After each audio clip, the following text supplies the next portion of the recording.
Today, we're going to talk about risk. And there are actually two totally different types of risk illustrated in this image.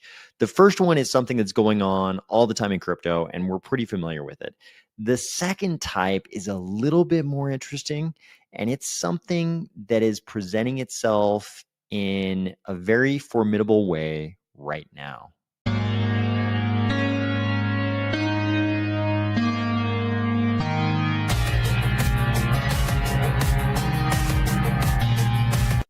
If you just want to know when your bags are going to get pumped and you have absolutely no interest in the risks involved in riding your motorcycle off a desert cliff, or if you're finding value in these videos, please consider delegating to the Army of Spies DRep address and the Army of Spies stake pool, ticker AOS.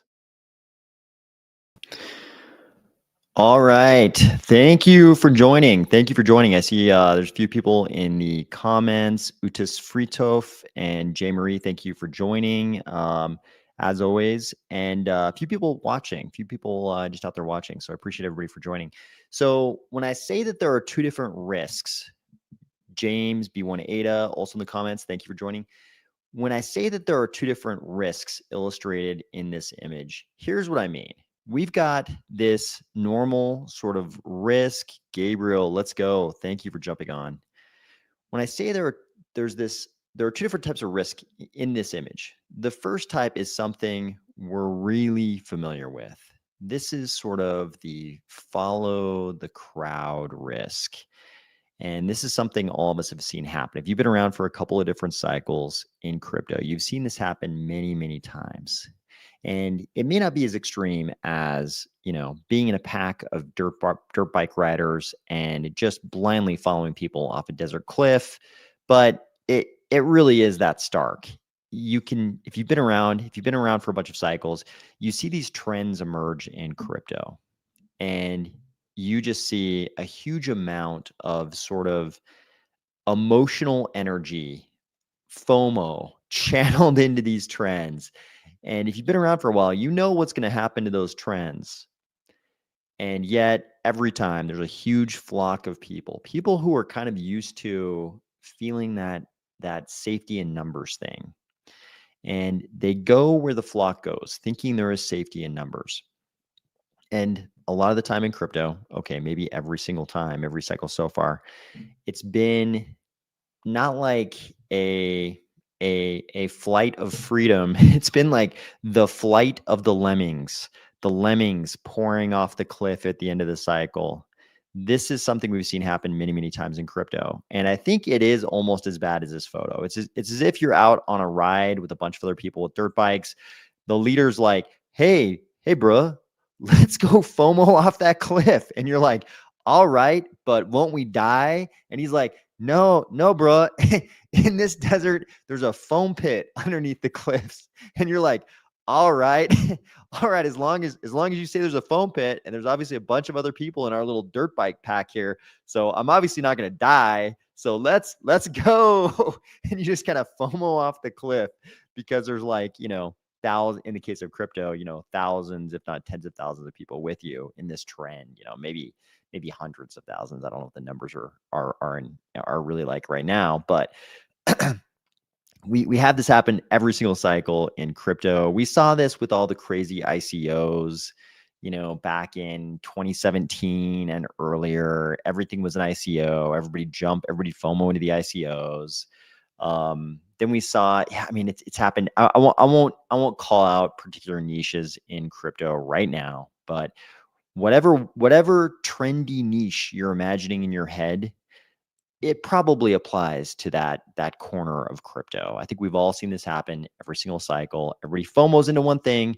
And, it's not totally illogical because they see people making money. They see people making these crazy gains on whatever the latest speculative trend is. And they're like, hey, other people are making money. That pushes all those dopamine buttons. Just imagining that pushes all the dopamine buttons in my brain. I'm all about it. Let's go. Let's FOMO off the cliff. As long as everybody else is telling me there's a foam pit at the bottom of the cliff, I'm going to FOMO off the cliff. So it's not totally illogical because there are always people making money in these trends. And that's what gets all the exposure in sort of, crypto Twitter. Back in the old days, it was crypto Reddit. We've kind of moved. The most popular platform has changed over the last, over the course of the last 12, 13 years. But what hasn't changed is sort of the result of these speculative trends. And that leads us to the second type of risk illustrated in this image, the one that we're actually going to talk about tonight. So the reason why, not the reason, let's say the timing of everybody FOMOing off the cliff, realizing there's no foam pit at the bottom of the cliff.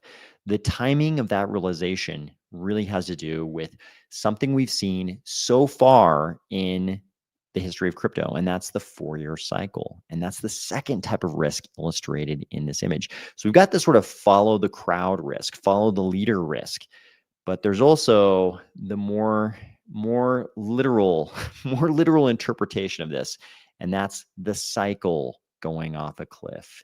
This succession of 4-year cycles all going off the cliff. Is the 4-year cycle ending? And that's the time risk we're going to talk about in this discussion today. So if we look at, don't worry, we're not going to do any Fibonacci's. I promise I will draw 0 Fibonacci's on this chart. I will draw nothing on this chart, actually.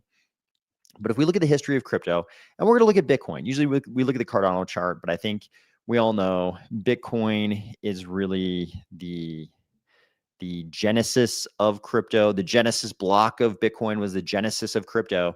And this chart obviously is the CMC chart, so it only goes back to 2014. But you all know our history goes back to 2009 with Chancellor on the brink, the genesis block. But anyways, here we can see really all of the big, culminations of the cycle. So when I say big, it's all relative, right? And that's going to be part of this discussion.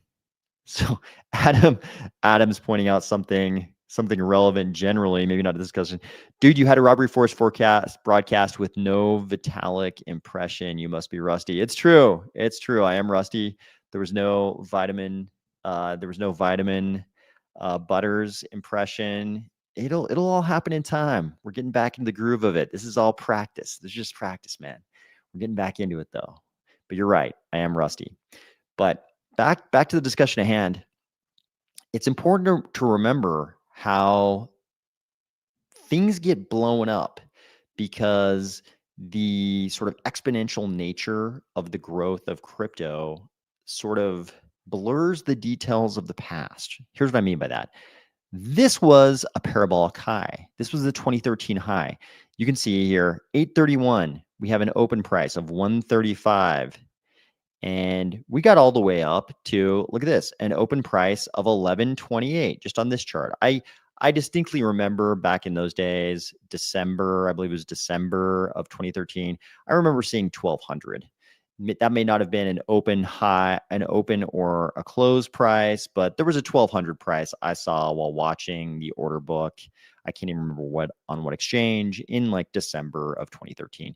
But look at how this appears on the historical chart. And here's why things get so blurry when we try to think about the history of crypto. You barely notice that was a parabolic high. You can't even notice that there was a parabolic high there. So it's just this little tiny bump. Nothing compared even to our 2017 high. And the 2017 high, we see the same kind of crazy rise in price. We go back here to, September, October, let's go August 2016, and open of 575. And at the peak here, we're seeing highs of 20,000 according to this chart in November 2017. And I remember in 2017 the largest price I saw, I believe I remember a price in December being really high. But anyways, you see this gigantic exponential increase in price, right? This one looks like nothing. This one back in 2013 looks like nothing. You don't even think there was any price action there. It just looks flat compared to this one in 2017, this fourth year of the four-year cycle that hits a high of 20,000 according to this chart. So what we do notice though is when we look at the prices and recognize all these big peaks, all these parabolic highs, we do have this 4-year cycle, right? And it's always something in Q4. We see the highest prices in Q4, 2013, 2017, and then the last cycle, this 2021 cycle. So 2017 to 2021, 4 years, we have this weird double peak. This one was all crazy because of COVID. It was all crazy because of COVID. There was all this weird manipulation of money going on. We've talked about that many times on this channel. Everybody knows what happened. That was recent enough. Most of you were around. But here's where things get crazy. Looking at this chart, you look and you say to yourself, like, okay, you pointed out that was actually, a crazy parabolic high. That was a big peak. Here we have this double peak because of the COVID craziness. But look at this latest one. Look at this latest one. This just looks like we had, our crazy drawdown that we always suffer in crypto. And then we just had this nice gradual line up. Doesn't this mean the cycle has gone off the cliff? Does this mean the cycle has gone off the cliff here? Are we talking about a death of the 4-year cycle? And the answer is no one knows the answer. No one knows. A bunch of weird stuff has happened. But what I want to point out from the history of crypto here is that this looks crazy and different compared to this, the same way that this looks like nothing compared to this because it's so exponential. The prices increase by so much every cycle so far. I'm not saying that's going to happen in the future, that you don't realize how similar these things really are. So if we go back here, so this is the middle of the cycle. So what we're used to is 4-year cycle. Famously, people have put it as crypto is, the best asset in the world 1 year out of 4. Another year out of the 4, it's the worst asset in the world. And the other 2 years is just kind of flat and it sucks, which is basically true. But you notice so obviously this is like the best year, this is the worst year, and these are supposed to be the flat years. But you notice even going back to this cycle, back in 2019, let's go to the very bottom of this part of the chart here, and we see a price of like 3,700 and an open price of 3,700. Right? So this is back in December 2018. So this is 1 year after the previous parabolic high. So let's advance from there up to this next little step. You notice this is low and there's a little step up here. At the bottom of this step, what do we have? We have open prices, 7,000, 9,000, 8,000, but roughly double the bottom of this part of the chart here. It doubled from here to here. These are the 2 years when crypto is flat and it sucks. But we saw Bitcoin double in price between here and here, right? Pretty miraculous. Any other asset do that, people will be going crazy, the greatest thing in the world, right? So when we look at what's happened in this 4-year cycle, right? So obviously in the last cycle, this was the year that was like the best year. This is the year where it's like the worst asset in the world. And this is supposed to be the flat year. But what do we see here? It's not flat at all. It's going up like crazy. Is this the death of the 4-year cycle? Well, let's look here. We've got, again, we can go to the open price here, sort of at this level, this little terrace here, the open price of 25,000. If we go to the bottom of this little step here, what have we got? We've got this open price in the 60s, 50s. There's a 58 in there, open price of 58, 70s, that was down below. But yeah, 58, it's the same.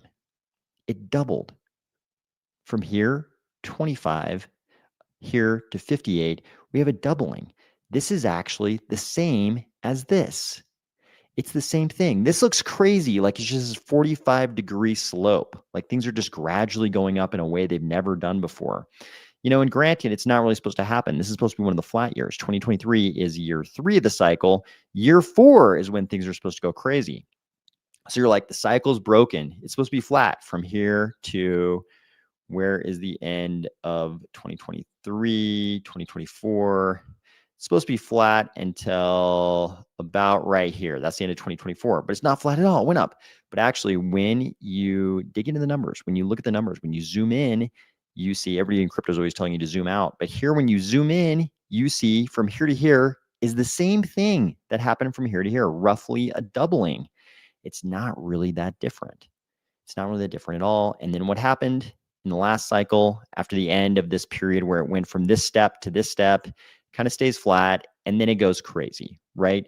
Toward the end of 2020, it goes crazy. And then we had that 2021 thing where Cardano was above by this point. So on the Bitcoin chart, this is the second of the double peaks.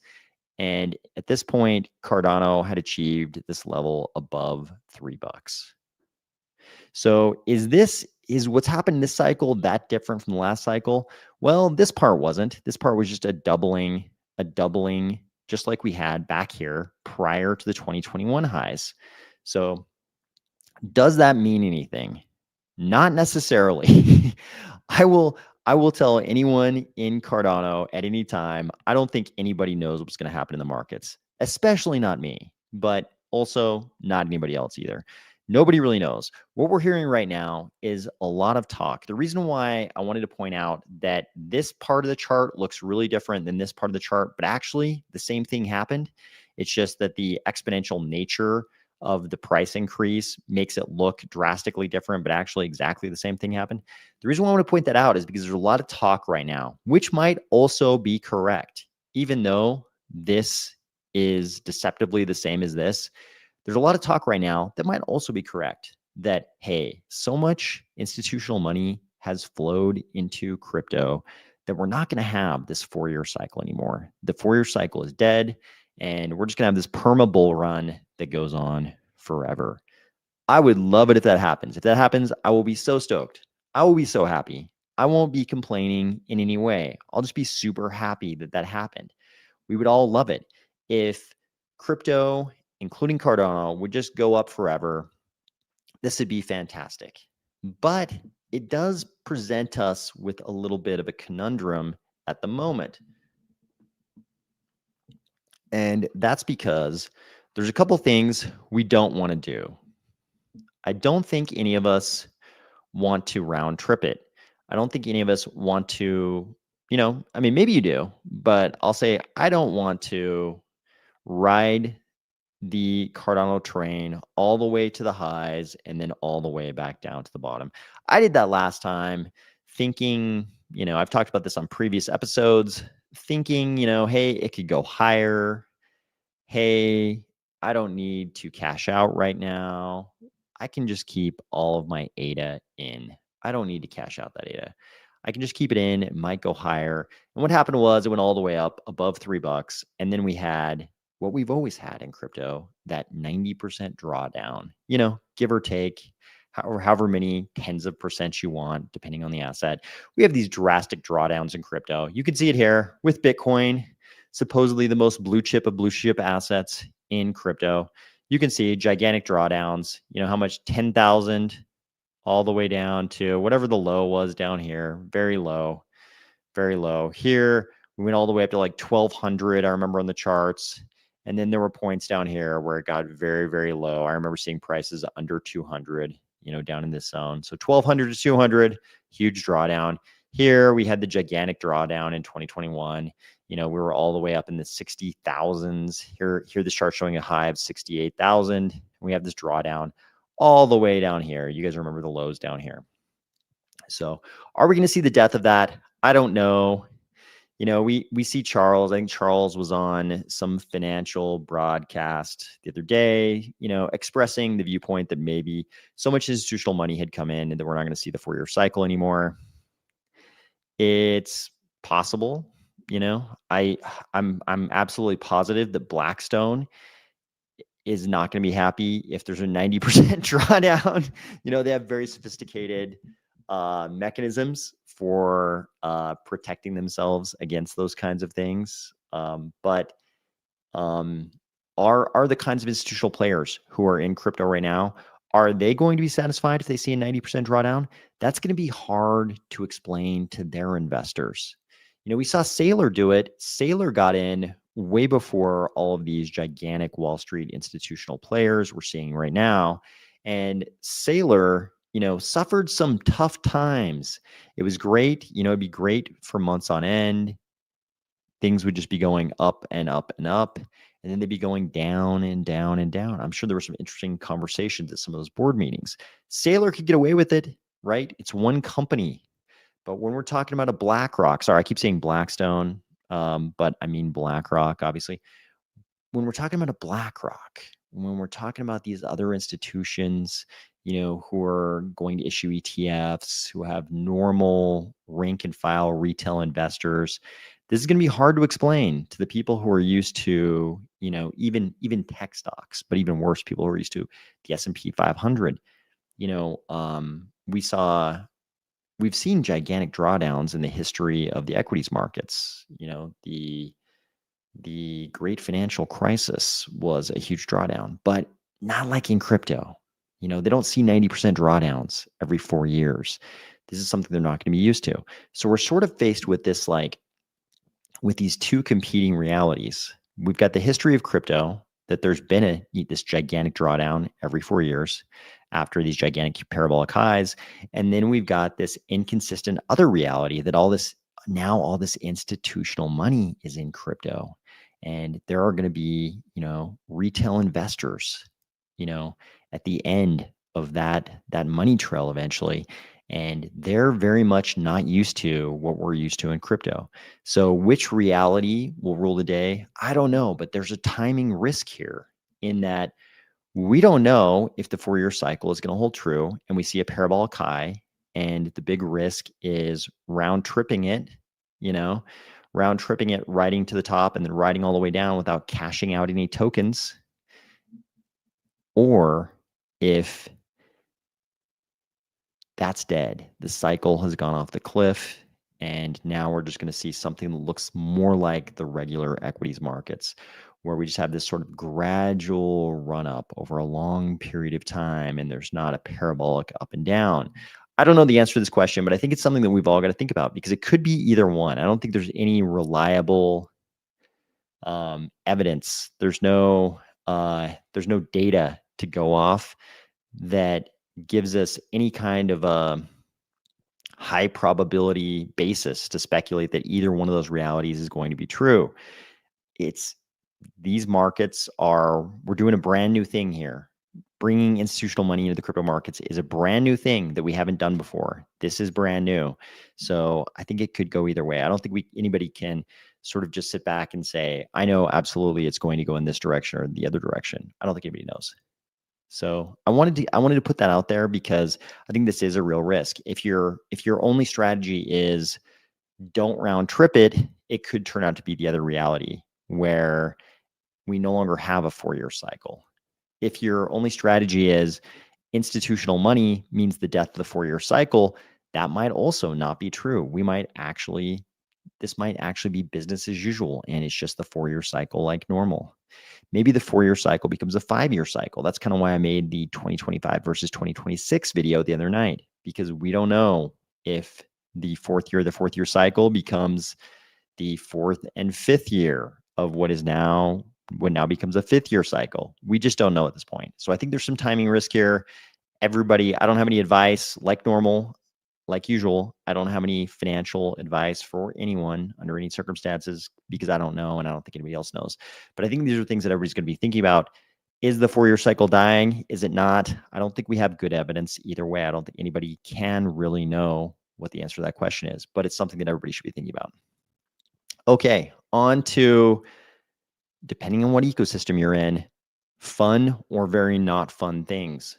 So this post was sent to me, and I never quite know whether I should mention who sent me certain things, who brought certain posts to my attention. This post obviously made the rounds. You can see it got 390,000 views, but I always appreciate when people send things like this to me to sort of help me filter through all of the news items of the day. But I never know whether to mention who sent it to me, because sometimes people don't mind and sometimes people don't want to be mentioned. So anyways, this is another example of what we talked about last night, the robbery forest. Last night we were talking about the robbery forest, not just being about robbery, but also frustration because of the gigantic 41-day queue to withdraw your funds from staking But here is a classic example of why the robbery forest is the robbery forest.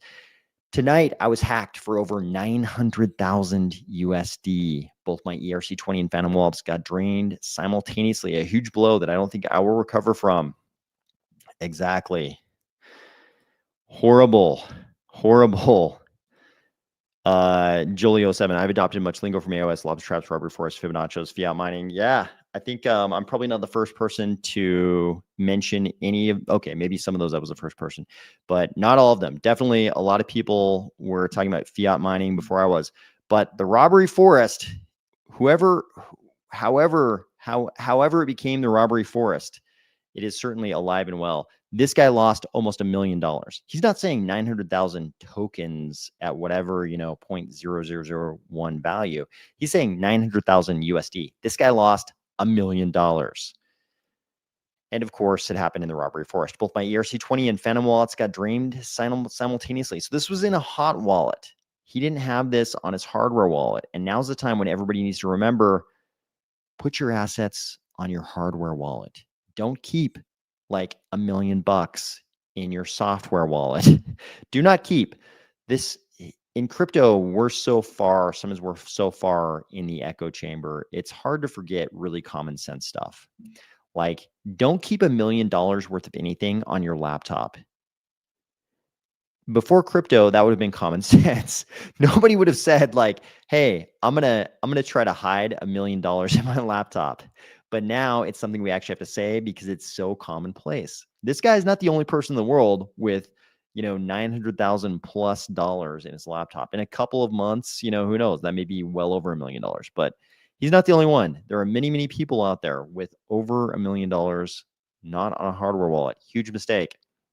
So eventually, people try to diagnose what they think happened, but this is going to happen many, many times. It happens especially during these fourth years of the cycle. During the crazy times are when a lot of the thefts happen. The robbery forest sadly is alive and well, and now it's also frustrating, as we discussed last night. So here's something else we discussed last night. So we discussed this post from Jack Dorsey, former founder of Twitter, now X. We need a de minimis tax exemption for everyday Bitcoin transactions. Last night we talked about, we talked about exactly why I think that's true. And here we see Cynthia Lummis coming through. If only we had a bill for that. Oh, wait. Last night I also mentioned that Cynthia Lummis was especially on this topic. And here's her bill, Senate 2207. And I hope it's so unfortunate when you see things like this and you can't get your hopes up that it could actually pass. Things are so crazy right now, even with one party controlling the White House, the Senate, the House, the Supreme Court, all branches of government. It's still so hard for them to get, from the perspective of us in crypto, pretty common sense things. It's so hard for them to get these kinds of things passed. So even a bill like this that makes perfect sense, it's very difficult for them to get these things passed. And, it's just such a world of compromise and corruption, and things are so crooked and nothing can get done without doing somebody else a favor. It's terrible. So here's a question. Anyone else getting multiple calls daily from the Coinbase fraud detection scammers? I have not had any calls like that. I have been getting a lot of spam calls. And somebody close to me actually was sitting next to me the other day, and they got a call from a scammer. I believe it was totally unrelated to crypto, but it was definitely a live scam call, which I hadn't heard in a while. So Max Mint Crypto is saying yes all the time. Okay, on to another topic. So hopefully Cynthia Lummis can make some progress on this. I don't know if this is something that could happen even this year, if it could happen next year, if this is something we can hope to happen in the next 10 years. Getting anything passed by this legislature, even common sense stuff, seems so impossible. It seems so impossible for the last decade. I hate to even get my hopes up about this. So Utis Fritov says just the scam text messages. So here's something else. I've mentioned in the last couple nights that IOG seems to be making a lot of progress on Laos, and they have this like monthly call where they sort of give updates on the Laos progress. Here's a nice thread kind of summing everything up. Cardano is preparing for a transformative scalability upgrade. Ouroboros Laos, its development is accelerated by a follow the sun model where global teams collaborate across time zones. I think anybody who's ever worked in like a global corporate setting is sort of familiar with this. You've got teams on one side of the world working when it's daytime, their time. And then when it's nighttime, their time, another team on the other side of the world, when it's daytime, their time, is working. So I don't think this is anything, I don't think this is really that innovative. I think it's just how you end up working when you're a global company. So they try to they go on to try to explain Laos a little bit. Think of current blockchain limitations as a single lane road, creating a traffic jam. Laos aims to solve this by fundamentally increasing network capacity, much like turning a road into a multi-lane highway. The Laos proposal targets a throughput increase of 30 to 65 times compared to the current Ouroboros-Prowse mechanism. Think about that, a 65x increase in throughput. And I believe that's just sort of this iteration of Laos. It uses standard blocks alongside larger secondary blocks to include more transactions, which are validated by a committee. Everyone will remember this as the input endorsers concept. We're now calling this Ouroboros Laos, but this is the input endorsers concept. Benefits of Laos extend across the ecosystem. SPOs can handle higher transaction volume with manageable infrastructure upgrades. Developers face less friction. Users experience quicker transaction confirmations. So here we have a little progress report. The project is advancing with the Laos Cardano improvement proposal, the SIP, published in August 2025 after community review. Handover to the IO engineering team is imminent, and a public dashboard was recently demoed at Token 2049. Laos is more than a technical upgrade. It's a new model for globally coordinated blockchain development. And then they've got a little article or something you can go visit here. So I think this is good progress. I've said many times, the main thing I want to see out of Cardano, the main development activity I want to see from IOG is Ouroboros Laos.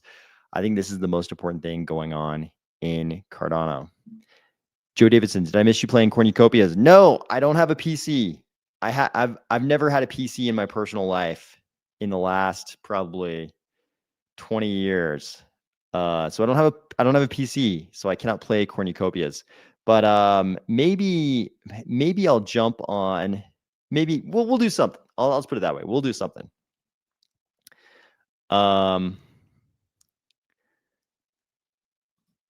Okay. Don't forget AI, my man. AI, my man surfs up and globalism is arising. Don't forget AI. Yeah, we can talk about AI. What the hell happened to Pavia? I don't know. I don't really understand what happened to Pavia, to be honest with you. Seemed like Pavia was there, and then all of a sudden Pavia was not there. So I actually don't know what happened to Pavia. So Charles in Korea stated Clarity Act should be passed by end of October. So I don't know if end of October is really when we'll get it. I've seen some other estimates. I think, was it Lummis? I think Senator Lummis, I think I saw something from Senator Lummis indicating that November was more likely for Clarity Act. I would love it if it's October. If it gets passed by the end of October, I'll be very happy. But yeah, the estimates I saw indicated November, but I'm happy with either one, October or November. They both sound pretty good to me. So if you were curious about scaling in Cardano before we get input endorsers, which are obviously down the road, it's just barely being handed over to the IO engineering team. But what is not just barely being handed over to engineers is Hydra. So I'm a little less, I haven't been so crazy excited about Hydra because if you were in Bitcoin during the period when the Lightning Network came around, you're kind of familiar with state channels. So Hydra is a very cool project and a very cool way to address state channels. But if you're familiar with state channels and the use cases that seem to shine with state channels, if you're interested in those use cases, then you might get very excited for this. Me, I just having heard all the hype around state channels and Bitcoin and then watching what it came to, I've had Bitcoin for a long, long time, and I've never had use for a state channel in Bitcoin. So I hear a lot of I hear people saying, oh, this and this and this, wouldn't be possible without state channels. Like people doing, day-to-day transactions in Bitcoin wouldn't be possible without state channels. It seemed like it never lived up to the hype. Will Hydra? Possibly. I don't know. It's very cool. The fact that the idea that Hydra is going to be isomorphic state channels, something we've discussed before on this channel. I think I did a whole video about that at one point. That's very cool. I think we should have some interesting state channel technology in Cardano. I'm glad we have Hydra. The transactions per second they were achieving with their Doom demo were mind-blowing. So I hope Hydra turns into something awesome that we all can and want to use. So Cardano Universe says, I would expect that Senate wants to profit from Bitcoin soon. Yeah, that's something we really need to outlaw. The members of Congress being able to trade on information they have or familiarity with things they have that the general public does not. I think that's one of the most important forms of corruption we need to weed out. Yeah, they definitely are the greatest group of equities traders in the entire world. H Giggles, thank you. H Giggles says, like smashed. I appreciate that. Thank you. Adam says, don't blame you cornucopias and Pavia were funded by I don't know about that. I don't know anything about that. Mission Zambia Stake Pool says, good morning, AOS fam. Good morning, Mission Zambia Stake Pool. Thank you. Thank you for joining us. I appreciate that. Appreciate you joining. But yeah, so I mean, I'm very happy we have Hydra, but really what I'm excited about, because I saw sort of like the initial hype around state channels, and the Lightning Network and all those kind of things. And then I saw, when it became a reality and how it was never useful to me. I'm more excited about input endorsers. Very glad we have Hydra. It seems very cool. We should have state channels, and this seems like a very cool form of state channels. These isomorphic state channels we have with Hydra seem like an awesome, novel, and unique way to do it. But I'm way more excited about input endorsers and Ouroboros Laos than I am about Hydra. So Cardano Universe. Charles also said, oh, I like you've got the summit. You've got the Stingray from the summit as your profile pic. I like that. Charles also said he expects Bitcoin to reach 250K by first quarter of 2026. All I can say when people ask me about price predictions, so Cardano Universe is following up. Charles is maintaining his 250K prediction. When people ask me about anybody else's prediction or any prediction at all, I don't really have any input because I don't believe that anyone's predictions are really worth much. I respect and love Charles. He's our dude. None of us would be here if it wasn't for Charles. I think we all owe him a lot. And I hope Charles never, ever, ever leaves Cardano. I hope he's here forever. But and his job is, he is the primary hype man of Cardano. This is his job. His job is to make the crazy predictions and say the super bullish stuff. Because if Charles doesn't say it, nobody is going to think it. Nobody's going to believe it. If Charles can't make us believe that he believes, nobody's going to believe. So he has to be the main hype man for Cardano. He's just doing his job. He's the guy that has to go on Fox News and whatever other financial channels he's been on. He's the guy that has to make these predictions and say this kind of stuff. You know, and he's just one of many, many, many in the crypto space. And they all kind of have to say these kind of things about Bitcoin because they get asked this question. And if they don't say something super bullish, it's going to be, you know, problematic. It's going to weigh on the sentiment in the space if guys like him don't say the super bullish stuff. So can we trust any of their predictions? I don't believe we can trust anybody's prediction. These markets are markets because they're not very predictable, especially the crypto markets. You know, it's like even the equities markets are unpredictable, but not like crypto. Crypto is so unpredictable. I don't think anybody knows what's going to happen. Jolio7 says, what if we get a tier 1 stablecoin in the Clarity Act within a close time frame? So I think it'd be great. Obviously, the big things that are going to happen, you know, that seem like they're going to happen, that people are expecting to happen, I'll put it that way, throughout the rest of 2025 are the Clarity Act, you know, 2 more cuts from the Fed. I believe, you know, I think it's safe to say at this point that everybody, CME and everybody else, are pricing in 2 more cuts from the Fed. Although I know some people immediately, anytime I mention Fed cuts, certain people jump on it and they're like, Fed cuts are meaningless. It doesn't mean anything.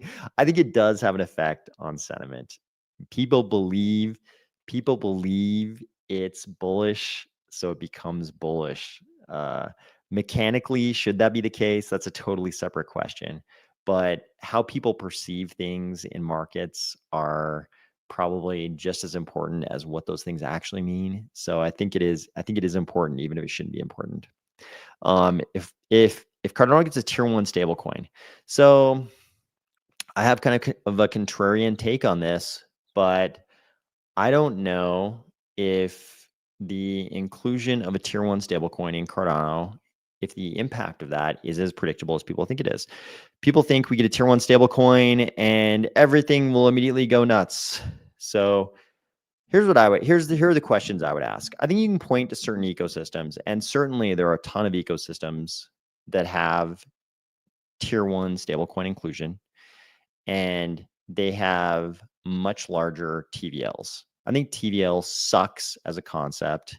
I've done whole episodes on why I think TVL sucks. I think we should have, you know, metrics like total value liberated. I don't want us locking our value in crypto. I want us not locking our value. I want us liberating our value. But if we think about stable coins, like really this should be a whole episode in and of itself. I should just go through and address one by one all the arguments about why inclusion of it, about each argument about why a tier 1 stablecoin would do the things that the proponents think it would do. I think it'd be great if we get a tier 1 stablecoin. I wish we had one. But is it as big as people think it's going to be? Will it have as big an impact as people think it will? That's the part I don't know. So here's a really cynical contrarian take on that, right? So back in the old days, I'll say this is not the only reason, but this is one reason why people loved stablecoins. And this is not my primary view on this necessarily, but I'm just going to lay out one very cynical argument, right? Just being a devil's advocate here. So back in the old days, one of the reasons that people first loved stablecoins becoming a thing was that prior to that, in order to trade into dollars, you had to go to a centralized exchange. And the centralized exchanges, at least the ones that operated in the ones that weren't outlaw exchanges in the Western world, they all had, you know, in one way or another, at some level, they had reporting requirements to the IRS.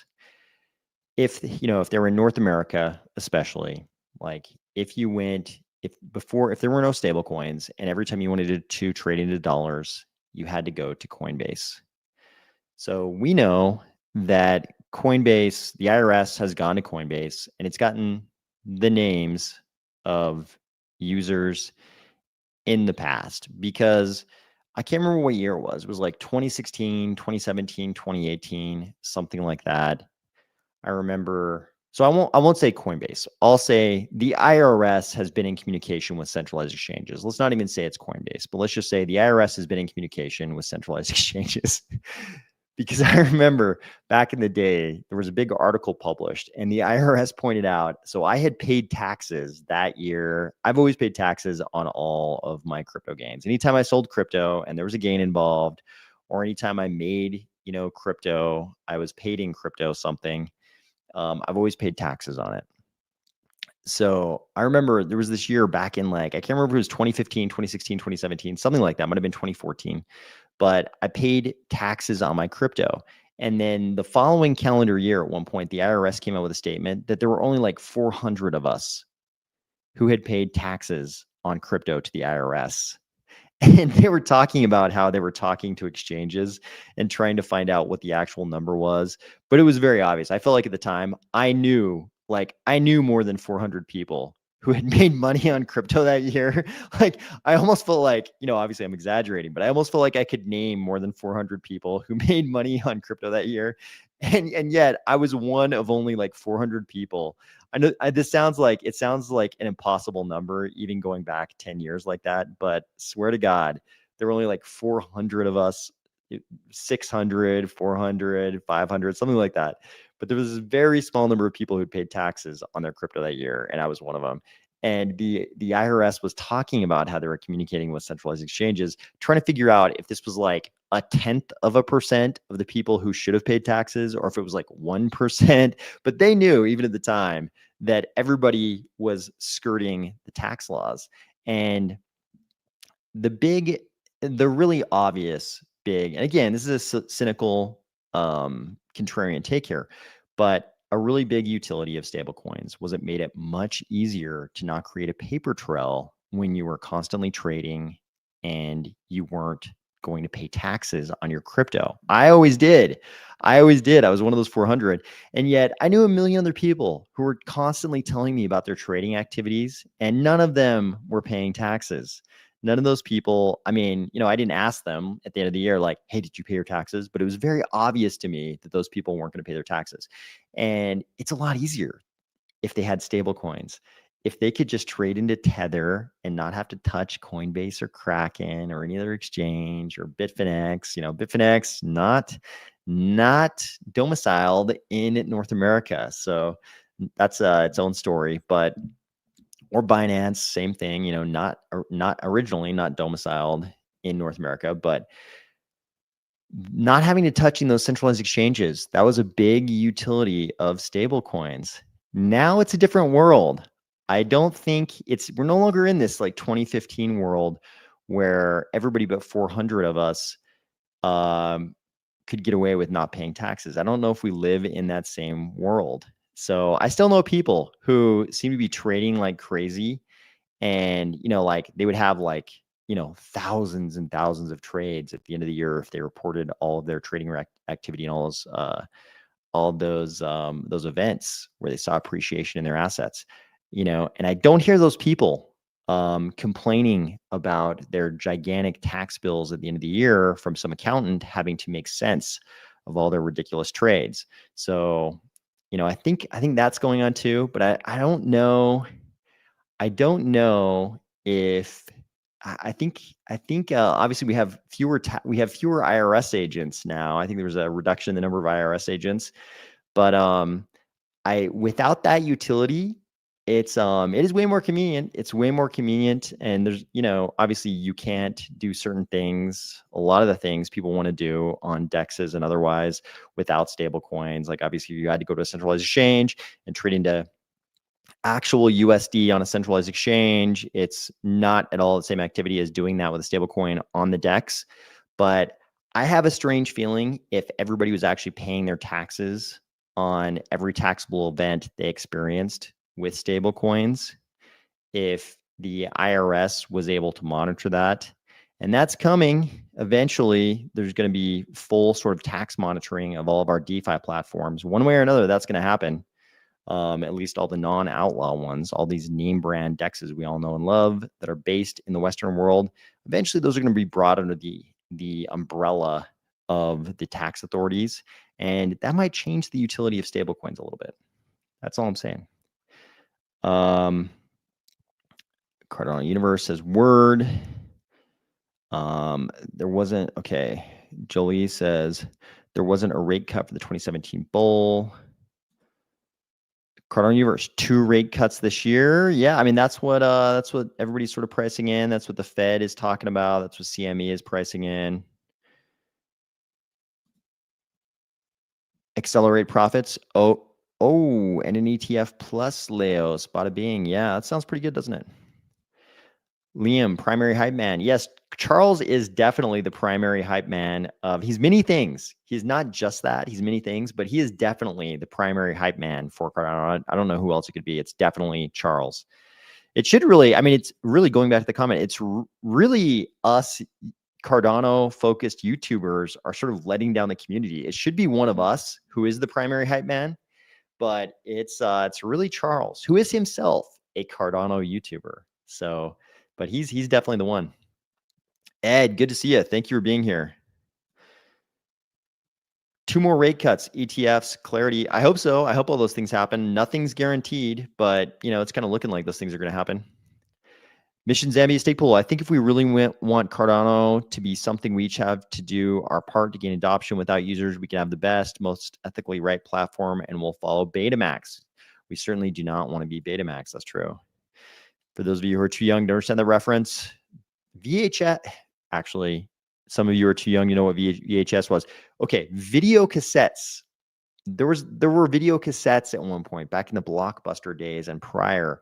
So prior to Blockbuster even, there was, so all those video cassettes in Blockbuster were VHS. Later they had DVDs. But prior to VHS, there was this other thing, this other protocol, this other type of video cassette called Betamax. I'm actually old enough that when I was a kid, we would go to the video store and there was a choice, Betamax or VHS. I was alive during that period. Betamax was the superior technology, according to everyone. I was too young to actually understand the difference between the two technologies, but every analysis of this I've ever seen, Betamax was the superior technology. It still lost out. VHS just saw the adoption, so we don't want to be Betamax. Okay, accelerate profits and Bitcoin DeFi. Bitcoin DeFi is a big deal. Is that going to happen this cycle? Huge question mark. Is it going to be this cycle or 2029? I think Bitcoin DeFi, the promise of it is, you know, maybe this cycle, but people are really going to take notice when it happens. I think that might be more of a 2029 thing. Happy to be proved wrong. If all of a sudden Bitcoin DeFi blows up in the next 2 months and it's like a thing that everybody in Bitcoin is doing, I'll be super happy. I will not complain. But just based on the way technological progress happens, I'm guessing that's going to be more impactful in 2029. News cycle is changing more positive. Yep, definitely. There was no regulation. Yeah, back in the day, there was no regulation, but people were still afraid of going on the centralized exchanges and trading into dollars because they knew the IRS could touch Coinbase, could touch Kraken. So stable coins were very, very valuable. And again, I'm not discounting the value of stable coins for convenience and doing all the stuff on DEXs and lending platforms and all of other DeFi platforms that people want to do. You know, more than half the stuff people actually want to do, more than half of the fun stuff people want to do sort of requires stable coins for them to, you know, lock in their gains, that kind of thing.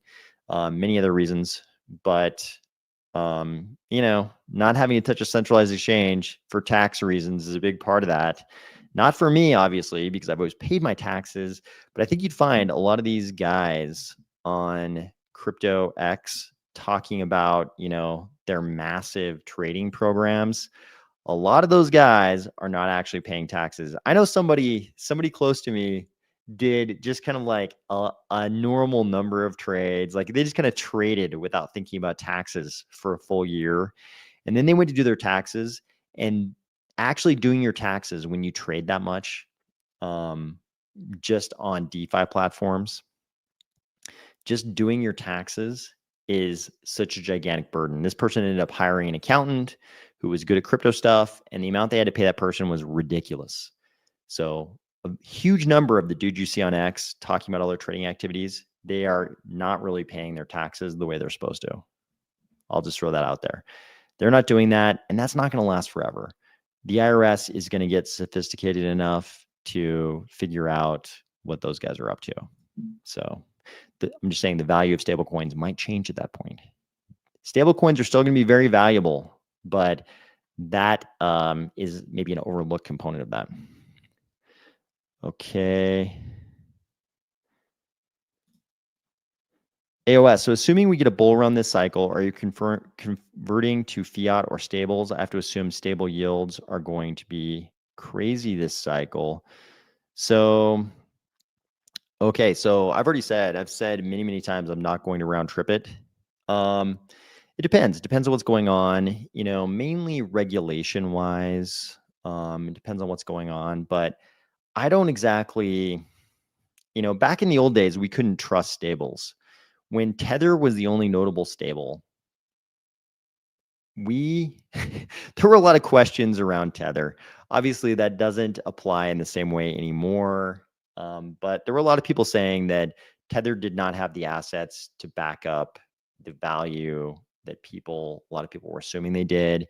There was this whole era when Tether was changing their banking relationships, changing from bank to bank, banks in various places, all the places you would assume you'd have banking relationships if you were Tether back in the old days. And there were a lot of questions, and it was like there was a lot of trust. There was a lot of trust you had to hand over in order to put a huge amount of money into stables back in those days. This is obviously a different scenario. USDC in 2025 is a very different thing than Tether, in its first several years. But it's if I'm not going to round trip it, then some significant portion of whatever I would make would actually be spent in the real world. So eventually that would be converted to fiat. So that would be converted to fiat. And I'm going to pay taxes on everything anyways. So, and if we have a traditional 4-year cycle where we have this gigantic drawdown, that gigantic drawdown takes, in the past, it's taken a long, long time. So, significant portion that's going to have to go into actual fiat as opposed to stables, because I'm going to want to use it in the real world. Okay, US should lower crypto tax to 15%. Well, you've got the long-term capital gains tax. So I'm not giving tax advice to anyone, but long-term capital gains is a thing. I heard corporations will pay less crypto tax. I don't know about corporate. Okay. I know what you're referencing. Yeah, there were actually some beneficial changes to the way corporations holding crypto are going to be made. There was sort of this thing where corporations couldn't really mark their crypto. They couldn't mark to market their crypto, in various ways. So that was a positive change. That's true. Who remembers 8-track? I do. I'm old. I remember 8-track. In fact, believe it or not, I had an 8-track in my hands in the last 10 years. It belonged to my parents. Actually, it was a whole case of 8-tracks. I had them in my hands. That was maybe like 8 years ago. I found them basically in the equivalent of the attic, but I actually had 8-tracks in my hands. Okay. Kevin Maines, dude, did you follow the Meld saga over the past 24 months? Any thoughts? You know what? I have kind of ignored Meld. I have ignored Meld since the early days. So I covered some of the things when people, we're going back quite a ways. This is to the early days of Meld. I covered some things. People were asking questions about the expertise of, if I remember right, I could be misremembering this, but I believe I did one episode where part of the episode we covered people asking questions about the expertise of the development team that was handling development at the time for Meld. So we covered that back in the early days. But some projects, I just don't get a good. Some projects, I won't. I'm going to try to put this in a non-pejorative way.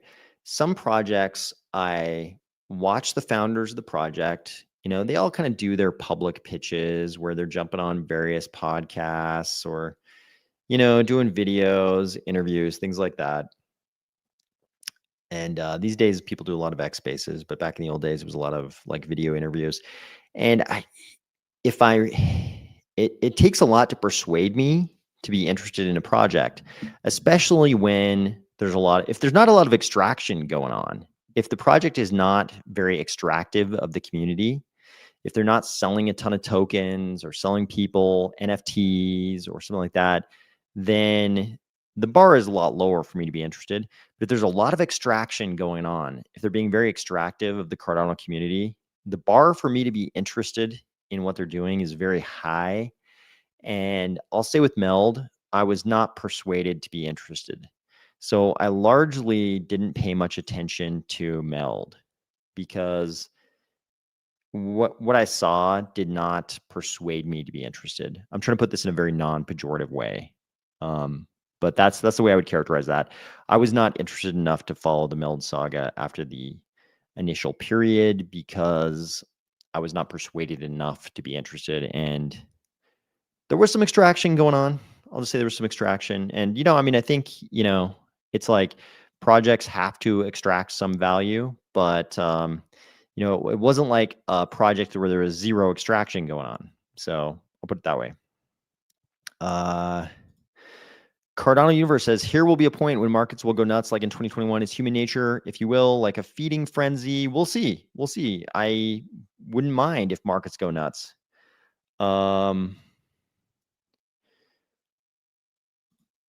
Why is the government not concerned with Solana being hacked? So, I think one thing we got to think about here is the government is, all three branches of the government are currently ruled by geriatrics. So, so can they even understand what Solana is? They would probably spell Solana this same way. They would probably think it's called Solona. The U.S. government is currently ruled in all three branches by octogenarians. So, do they even know what crypto is? That's my question. Some of them do. Senator Lummis does. Gillibrand. They're obviously not octogenarians, but they understand what crypto is. Do the rest of them, the leaders of these branches, do they even understand what crypto is? I'm not so sure. So are they going to be concerned about hacks? Do they even know what a hack is? I don't know.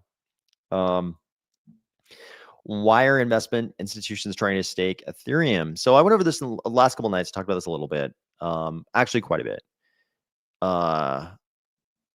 Wall Street wants to make money. If the government will let them make money doing something, they're going to do it.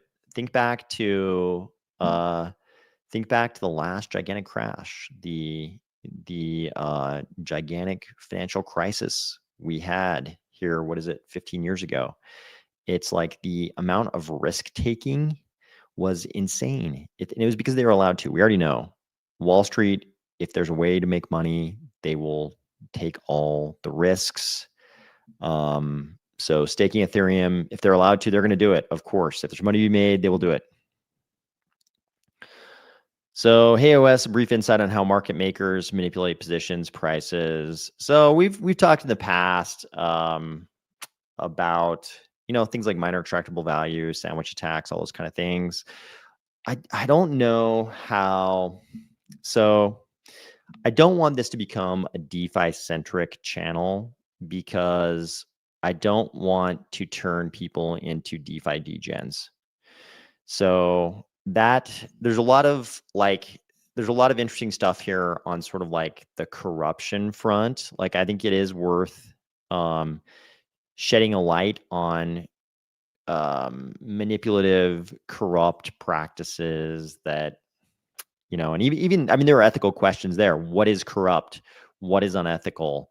Is all fair in love war and crypto market positions? Like, there's a lot of questions there. There's a lot of good discussion on that front, but I try not to make this too DeFi centric. And to get into some of those issues, you really have to get into the mechanics of how DeFi works in crypto. And I don't know if that's good because you start sort of turning people into DeFi degens. And I don't think that's the best direction for people in crypto, to be honest with you. I think it's okay if people want to do that. That's their thing. I don't cast any judgment on them for doing it, but I don't want to actively be a part of turning people into DeFi degens. Okay. What if Midnight was Charles's end goal, but wasn't possible without Cardano? What if Midnight is the killer use case for crypto that consumes the market? What would the implications be? Would be a fun vid. So, yeah, I think privacy is important. I think there's a reason. Oh, there's Dorian. Hey, Dorian, how's it going? Thank you for joining. I think we went late enough tonight that Europe can jump on. So that's great. Very early for Dorian and the rest of Western, all of Europe, really. But what if Midnight is the killer use case for crypto that consumes the market? What would the implications be? So I think privacy. So privacy in crypto is very subject to regulation. I think that's something we can say at the outset. Like, privacy has been in crypto, it's been something that people tried to address in crypto for a long, long time, almost since the beginning. Almost since the beginning, we had coins and whole ecosystems that were crafted just around privacy. So I think it's been very important. What's interesting about Midnight is that they're attempting to create this chain that allows for privacy that doesn't make it an outlaw chain, right? We've had these chains in the past that were focused on privacy, and they were just like all privacy all the time, no way to comply with regulations. And those chains, were always under the Sherlock Holmes, magnifying glass. The long arm of the law was always looking at them. So what's really interesting about Midnight is that they're attempting to create privacy where privacy doesn't conflict with the law, and also have privacy where it's appropriate. Maybe that's the best way to put it.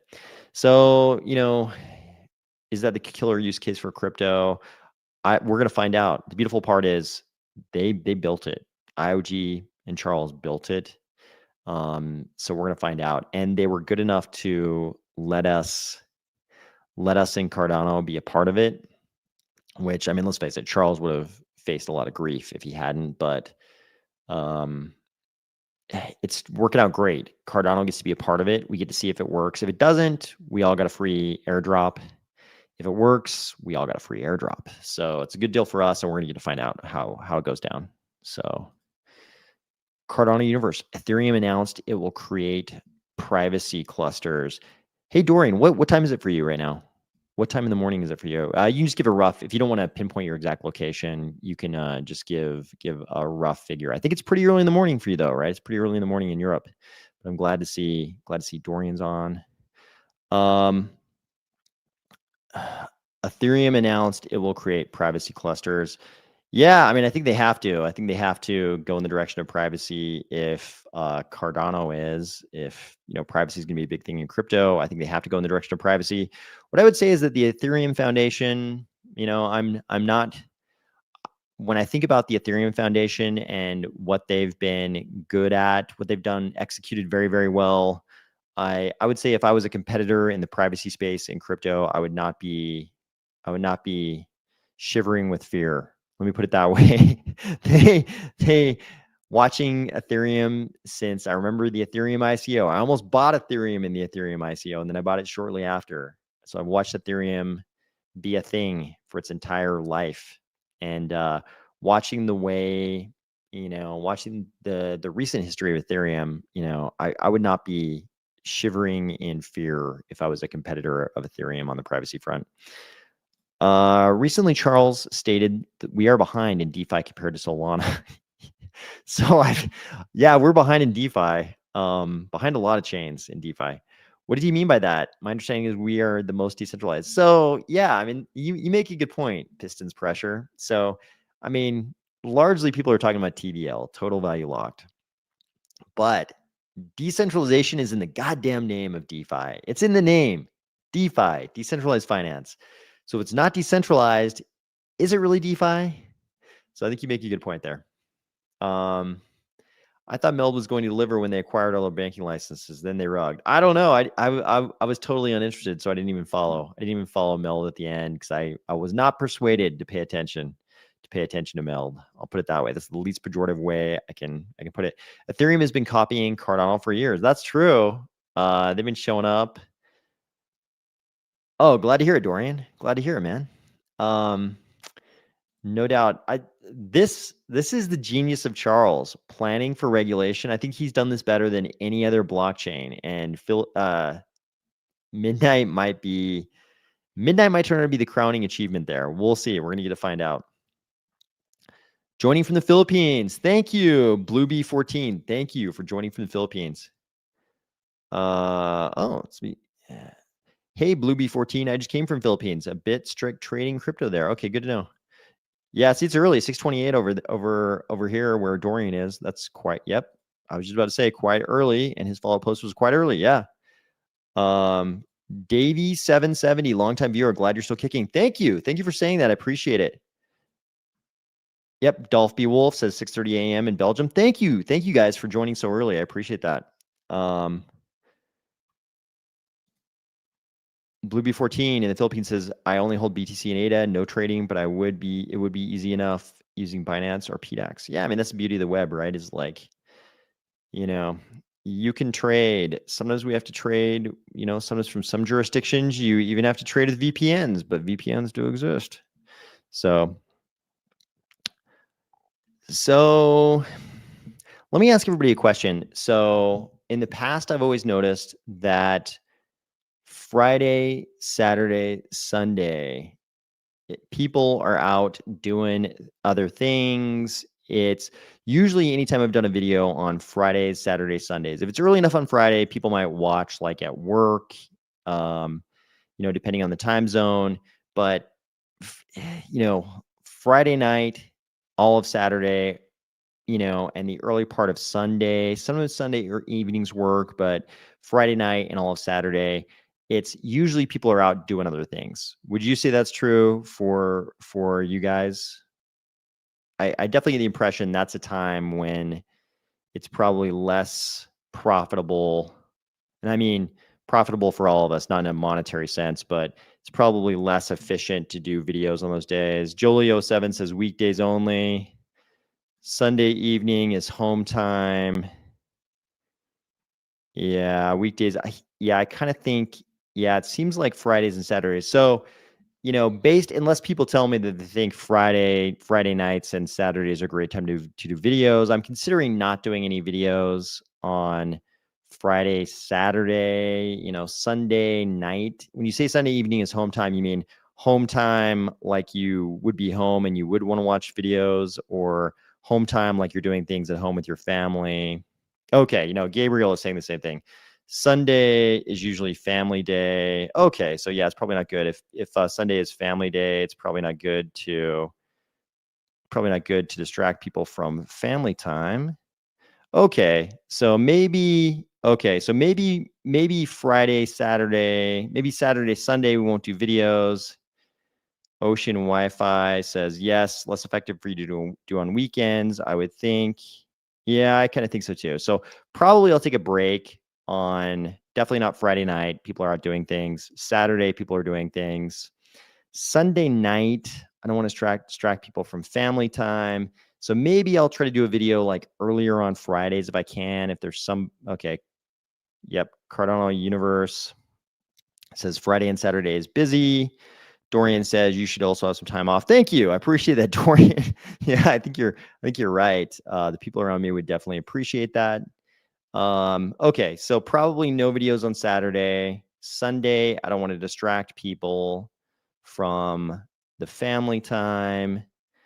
Friday night, definitely not. So maybe if there's something notable on Friday during the day before all the Friday night craziness starts, I'll try to get videos out, but maybe largely we won't see videos on the weekend.